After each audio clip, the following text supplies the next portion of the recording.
नमस्कार छात्रों, संस्कृत ज्ञान चैनल में आपका स्वागत है और मैं हूं श्रीमती सीमा श्रीवास्तव। आज हम आपको यूपी बोर्ड के अंतर्गत कक्षा 10 संस्कृत विषय हेतु कुछ प्रोजेक्ट के विषय में आपको बताने जा रहे हैं, जिसको आप कहते हैं 30 नंबर का आंतरिक मूल्यांकन होता है। आपको उसके लिए नंबर दिए जाते हैं, आपको फाइल बनानी पड़ती है।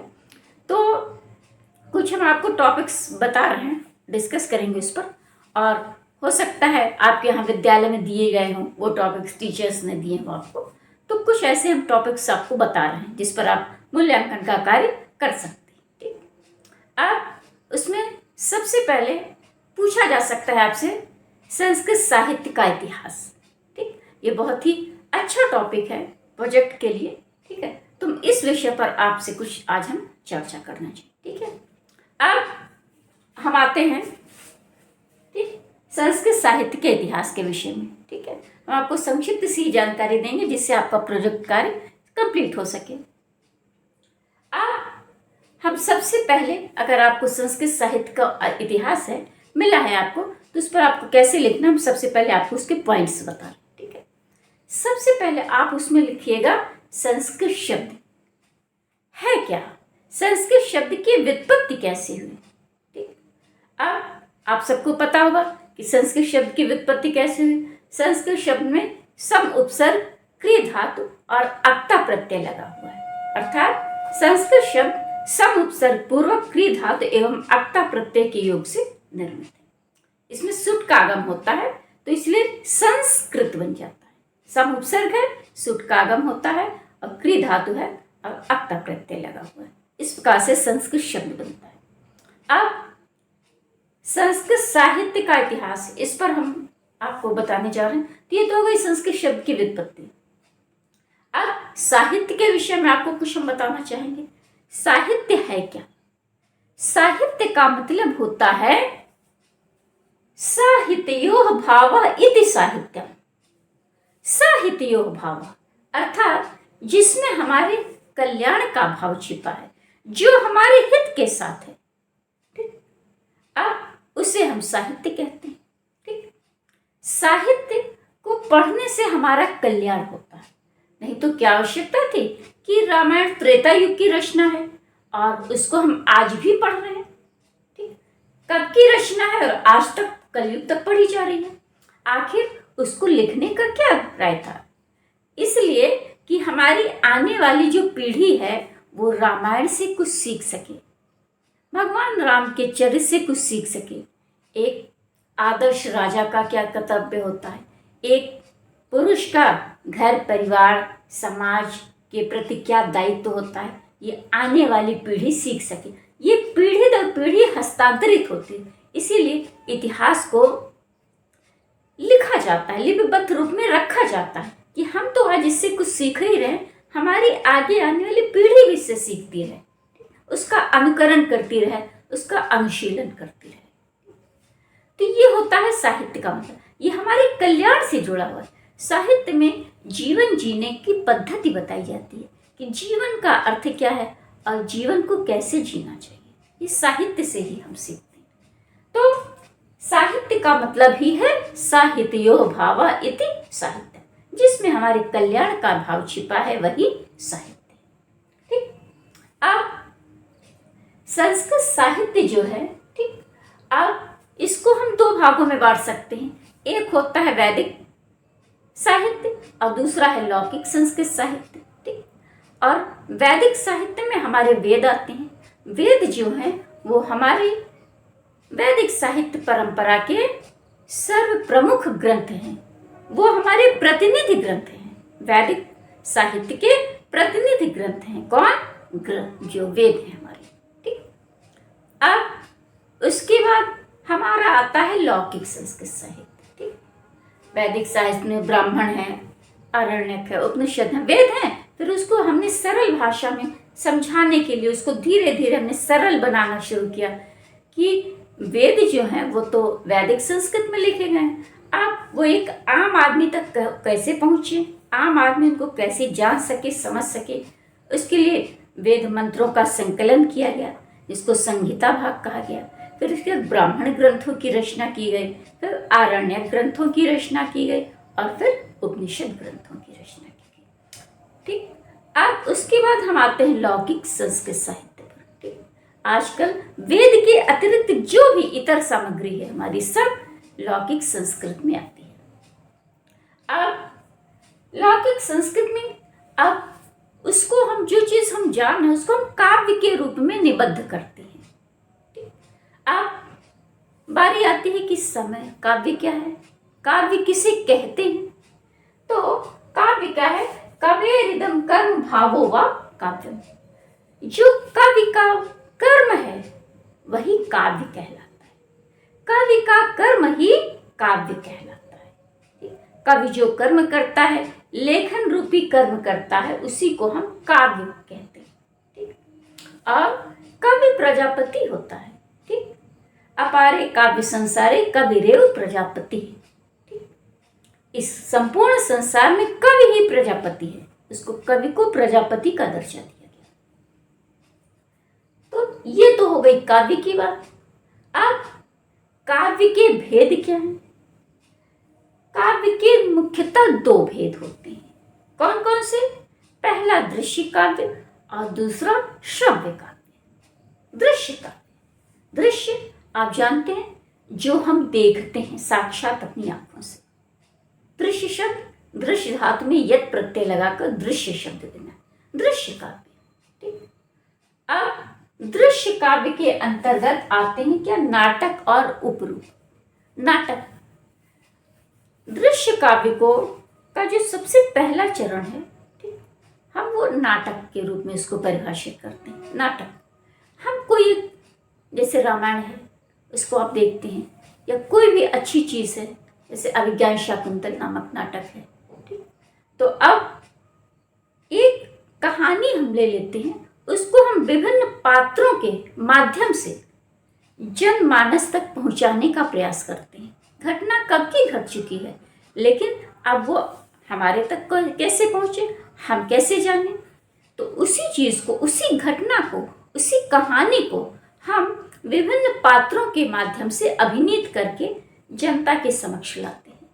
ठीक, अब इसमें होता क्या है कि इसको रूपक कहते हैं। इसके जो अभिनय पात्र होते हैं, इसके जो अभिनेता होते हैं, उस व्यक्ति के जिसका उनको रोल मिला उसके पात्र को अपने ऊपर आरोपित कर लेते हैं। ठीक, और इसीलिए इसको रूपक भी कहते हैं। ठीक, अब ये हो गए नाटक और रूपक। ठीक, दृश्य काव्य के भेद हैं, नाटक को ही हम रूपक भी कहते हैं और दूसरा है उपरूपक। ठीक, ये तो हो गए दृश्य काव्य की बात। अब श्रव्य काव्य क्या है? श्रव्य काव्य वो होता है जिसे हम अपने कानों से सुनते हैं। एक तो हम देखते हैं आंखों से साक्षात, और दूसरा है जिसे हम अपने कानों से सुनते हैं, सुनकर कुछ सीखते हैं उसको। ठीक? वो हमारा कहलाता है श्रव्य काव्य। श्रव्य काव्य में हमारा क्या है? पद्य और गद्य दो आते हैं।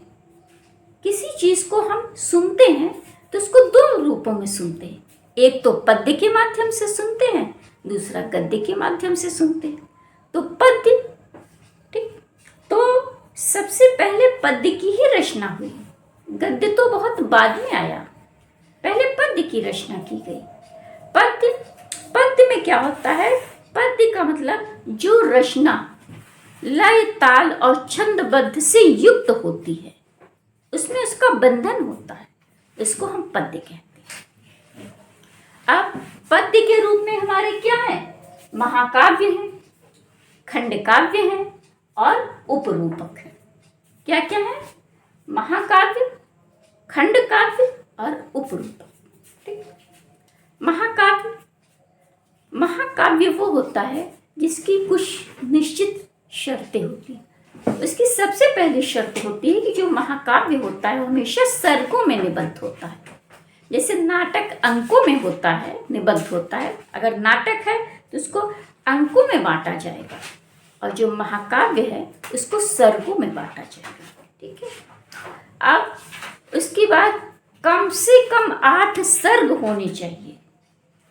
ये नहीं कि 2-3 सर्ग में ही हम उसको महाकाव्य का नाम दे देंगे, नहीं, कम से कम 8 होने चाहिए। तो सर्गों में निबद्ध होता है। अब उसका जो नायक होता है वो धीरोदात्त कोटि का होता है। और धीरोदात्त जो है नायक की सबसे सर्वश्रेष्ठ कोटि कहलाती है, मानी जाती है। और उसका श्रृंगार, शांत या वीर, इन तीनों में से कोई एक रस प्रधान होता है। ठीक है। अब तो ये तो हो गई महाकाव्य की बात। जैसे महाकाव्य के उदाहरण आपने पढ़े होंगे, कालिदास के रघुवंशम और कुमार संभवम, ये महाकवि कालिदास के महाकाव्य हैं। और दूसरा होता है खंड काव्य। खंड काव्य महाकाव्य का एक टुकड़ा मात्र होता है। खंड काव्य जो होता है वो महाकाव्य का एक खंड मात्र होता है, इसीलिए इसको खंड काव्य, एक टुकड़ा होता है। ठीक। आप खंड काव्य भी आपने पढ़ा होगा महाकवि कालिदास का। ऋतु संहारम और मेघदूतम, ये 2 महाकवि कालिदास के खंड काव्य हैं। अब उसके बाद बारी आती है उपरूपक की। उपरूपक का उदाहरण क्या है? गीत गोविंद। जयदेव महाकवि ने गीत गोविंद नामक उपरूपक की रचना की है। इसको हम उपरूपक के अंतर्गत रखते हैं। ठीक। अब बारी आती है कथा की। कथा आप जानते हैं, जो कथा होती है गद्य काव्य के अंतर्गत कथा आती है, आख्यायिका आती है, खंड कथा आती है, परिकथा आती है और कथालिका आती है। लेकिन दंडी जो महाकवि हैं, दंडी महाकवि, उन्होंने कथा और आख्यायिका को ही गद्य का भेद माना है। गद्य होता क्या है? गद्य धातु यत प्रत्यय लगाकर गद्य शब्द की निष्पत्ति हुई है। गद्य वो रचना है जिसमें लय, ताल और छंद का कोई बंधन नहीं होता। गद्य लय, ताल एवं छंद से पूर्णतः मुक्त रचना होती है। इसमें इन सब चीज़ों का कोई बंधन नहीं होता। कवि अपने भावों को, विचारों को, अनुभूतियों को स्वतंत्र रूप से बिना किसी बंधन के व्यक्त करता है। गद्य में हम स्वतंत्र होते हैं, हमारे पास कोई बंधन नहीं होता। लेकिन गद्य की रचना थोड़ी कठिन मान कहा जाता है कि गद्य के प्रत्येक पद में अगर कोई चमत्कार ना हो तो वो गद्य नहीं माना। इसीलिए कहा जाता है गद्य कवि नाम निक्षम वदंती। इसीलिए कहा जाता है कि गद्य ही कवियों की कसौटी। कौन कवि कितना अच्छा है, काव्य के क्षेत्र में कितना खरा है, ये कैसे निर्धारित होता है? गद्य से। ठीक। और इसीलिए पद्य के लिए कहा जाता है कि पद्य के एक भी पद में चमत्कार हो तो उस पद्य को उत्कृष्ट माना जाता है। लेकिन गद्य के प्रत्येक पद में चमत्कार होना चाहिए, तभी उसको हम उत्कृष्ट कोटि का गद्य काव्य कह सकते हैं। तो दंडी ने सिर्फ कथा और आख्यायिका को ही गद्य काव्य के 2 भेद माने। ठीक। तो आप आज इसको एक बार फिर से देख लीजिए, स्क्रीनशॉट लेना हो तो स्क्रीनशॉट ले लीजिए। ठीक।